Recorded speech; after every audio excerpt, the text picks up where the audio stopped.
Media நமக்கு உண்மையை காட்டுதா, அப்படி இல்லைன்னா நம்மளோட பிரைவசியை எடுத்துட்டு போகுதா அப்படிங்கிறது தான் ஒரு மிகப்பெரிய ஒரு கொஸ்டின் மார்க்.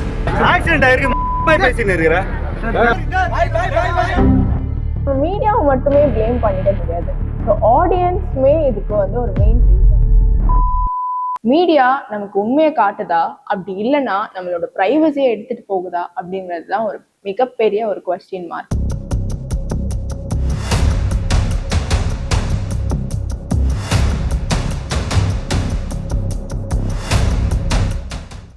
ஸோ இதில் மெயின் திங் என்ன அப்படின்னா, ஒரு சோஷியல் மீடியா பேஜை நம்ம ஓப்பன் பண்ணுறோம். ஸோ பார்த்தாலே அதில் என்ன காட்டுவாங்க, ஃபர்ஸ்ட் செலிபிரிட்டி நியூஸ், அப்படி இல்லைன்னா ஒரு சிசிடிவி ஃபுட்டேஜ், அதுவும் இல்லை அப்படின்னா ஒரு வாட்ஸ்அப் சேட் லீக்ஸ், இந்த மாதிரி ஒரு என்டர்டைன்மெண்ட்டாக கொண்டு போகணும், வியூஸ்க்காக அதிகமாக என்ன வேணாலும் பண்ணலாம், அந்த மாதிரி ஆயிட்டு போயிட்டு இருக்கு. அண்ட் இதை பற்றி தான் இன்னைக்கு நம்ம ப்ரீஃபாக பார்க்க போகிறோம். ஃபர்ஸ்ட் மீடியா அப்படின்னு எடுத்துக்கிட்டாலே நம்ம ஒரு ஃபோர்த் பில்லர் ஆஃப் டெமோக்ரஸி அப்படின்னு அவ்வளோ ரெஸ்பெக்டோட நம்ம மீடியாவை ஒரு பிளேஸ்ல வச்சிருக்கோம். ஆனா இப்போ உள்ள மீடியா எல்லாம் என்ன நடக்குது அப்படின்னா டோட்டலா அப்படி சேஞ்ச் ஆயிடுச்சு.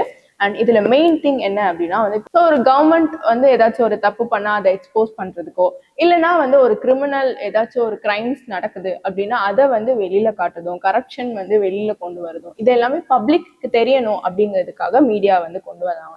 இதுவே மீடியா இல்லைன்னா எல்லா ஸ்கேம்ஸுமே நடக்கும், ஃப்ராட்ஸ் நடக்கும், பப்ளிக்கு என்ன நடக்குது உலகத்துல அப்படிங்கிறதுமே தெரியாம போயிடும்.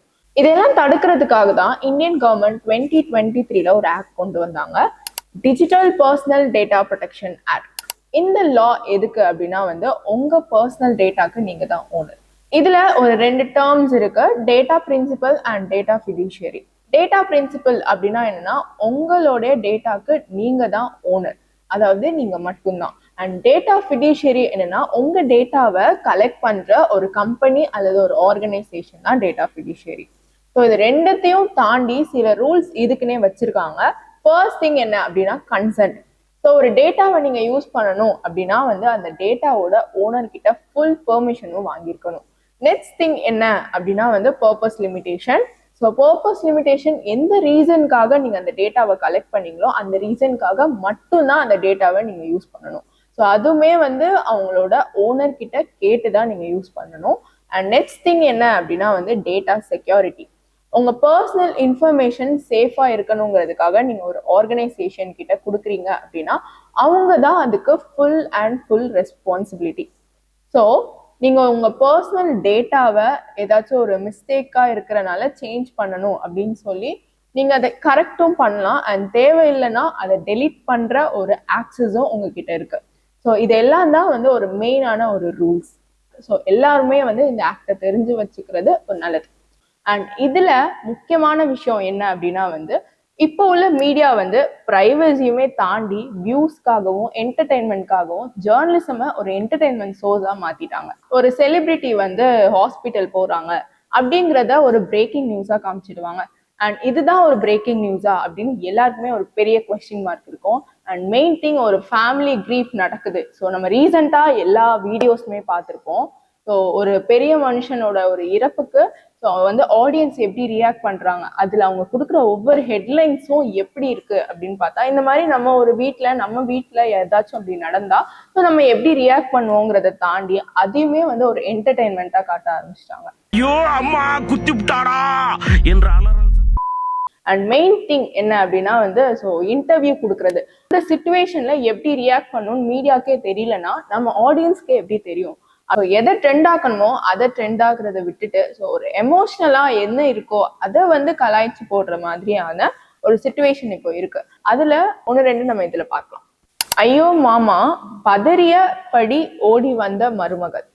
ஸோ அங்க இருக்கிற சிச்சுவேஷன் ஒரு ஃபேமிலி கிரீஃப் சிச்சுவேஷன், ஒரு லாஸ், இழந்துட்டாங்க அப்படிங்கிற அந்த சிச்சுவேஷனை ஸோ ஆடியன்ஸ்க்கு கொண்டு போய் காட்டணும் அப்படின்னா எப்படினாலும் காட்டலாம். ஆனா இந்த மாதிரியான ஒரு வியர்டான ஹெட்லைன் காட்டி தான் ஒரு ரீச் போய் அவங்களுக்கு தெரிய வைக்கணுங்கிறது அவசியமே இல்லை. இந்த மாதிரி நிறையவே ட்ரெண்ட் ஆக்கியிருக்காங்க. நெக்ஸ்ட் இப்போ ஒரு ட்ரெண்டான ஒரு நியூஸ் எல்லாருக்குமே தெரிஞ்சிருக்கும். ஸோ ஒரு government bus Bhavani bypass to Dubai.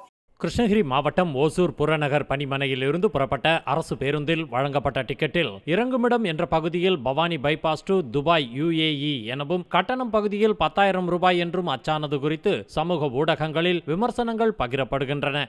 So எப்படின்னா ஒரு நியூஸ்ல டிக்கெட் மிஷின்ல ஏற்பட்ட தப்புனால இந்த மாதிரி ஒரு பிழை ஏற்பட்டுச்சு அப்படின்னு மென்ஷன் பண்ணி போட்டிருப்பாங்க. சேலம் கோட்ட அதிகாரிகளிடம் கேட்டபோது டிக்கெட் அச்சிடும் எந்திரத்தில் ஏற்பட்ட மென்பொருள் கோளாறு காரணமாக தவறாக அச்சாகியுள்ளது என விளக்கம் அளித்தனர். ஆனா அந்த மாதிரியான டிக்கெட் உண்மை அப்படிங்கிறதுமே சில ஆடியன்ஸ் பார்த்துட்டு இருந்தாங்க. ஆனா அது முழுக்க முழுக்க போய் அது ஏஐனால பண்ணது. இது மட்டும் இல்ல, அது மிஷின் பிழை அப்படின்னு சொல்லியிருப்பாங்க. அதுவுமே ஒரு ராங் இன்ஃபர்மேஷன் தான். இதுல மெயின் திங் என்னன்னா, அதுக்கான இன்ஃபர்மேஷனும் சோர்ஸும் அவர் கீழேயே அந்த பர்சன் மென்ஷன் பண்ணியிருப்பாரு. ஸோ இந்த மாதிரியான விஷயங்கள் ட்ரெண்ட் ஆகும்போது எது உண்மை எது பொய்ன்னு ஆடியன்ஸ்க்கு ரீச் ஆகாது. அண்ட் மெயின் திங் என்ன அப்படின்னா ஒவ்வொரு விஷயமே நம்ம பாக்குறதுக்கு முன்னாடி அதை பத்தின இன்ஃபர்மேஷனை நம்ம தெளிவா ஃபர்ஸ்ட் பார்த்ததுக்கு அப்புறம் தான் அதை ஷேர் பண்ணவே செய்யணும். இப்போ வியூஸ் பீப்புள் பார்க்க லைக்ஸ்மே கமெண்ட்ஸ்மே இன்க்ரீஸ் ஆயிட்டு இருக்கிறனால எது உண்மை அப்படிங்கிறத எல்லாருமே மறந்து போயிடுறோம். மீடியாவை மட்டுமே பிளேம் பண்ணிட முடியாது. ஸோ ஆடியன்ஸ்மே இதுக்கு ஒரு மெயின் ரீசன் என்னன்னா, இப்போ நம்ம ஒரு காசிப் வீடியோ பாக்குறோம் அப்படின்னா நமக்கு காசிப் வீடியோவா மட்டும்தான் வரும். ஸோ இந்த மாதிரி நம்ம எதை அதிகமா பாக்குறோம் ட்ரெண்ட் ஆகுதோ அதை தான் அல்காரிதம் புஷ் பண்ணிட்டே இருக்கும். ஸோ இப்போ ஒரு மீனிங்ஃபுல் வீடியோ நம்ம சப்போர்ட் பண்ணா அந்த மீனிங்ஃபுல் வீடியோ தான் நிறையவே வரும். மீடியா தான் கண்டென்ட்டை கிரியேட் பண்ணும், ஆடியன்ஸ் தான் டிமாண்டை கிரியேட் பண்ணுவாங்க. ஸோ நம்ம பார்க்குற வீடியோ தான் அவங்களுக்கு கண்டென்ட். ஸோ அந்த கண்டென்ட் நம்ம எப்படி பார்க்குறோம் அப்படிங்கிறத நம்ம தான் சூஸ் பண்ணணும். ஃபைனலாக நம்ம வீடியோவோட எண்டுக்கு வந்துட்டோம். ஸோ ஒரு பிரேக்கிங் நியூஸ்க்கு ஒருத்தரோட ப்ரைவேட் லைஃப்பை சாக்ரிஃபைஸ் பண்ணலாமா அப்படிங்கிறத கீழே கமெண்ட் பண்ணுங்க. அண்ட் இந்த ஆப் பற்றி தெரிஞ்சுக்கணும்னா நான் PDF லிங்கை ஷேர் பண்ணுறேன், போய் பாருங்க. அண்ட் இதை பற்றி இன்னும் ப்ரீஃபாக தெரிஞ்சுக்கணும்னா நிறைய வீடியோஸ் இன்னுமே ரொம்ப டீட்டெயிலாக கொடுத்துருப்பாங்க, போயிட்டு பாருங்க. அண்ட் மறக்காம மெஸ்மரைஸ் ப்ரொடக்ஷன் சேனலை சப்ஸ்கிரைப் பண்ணுங்க. This is Vijay Nithyashree signing off. Bye. Next வீடியோவில் பார்க்கலாம்.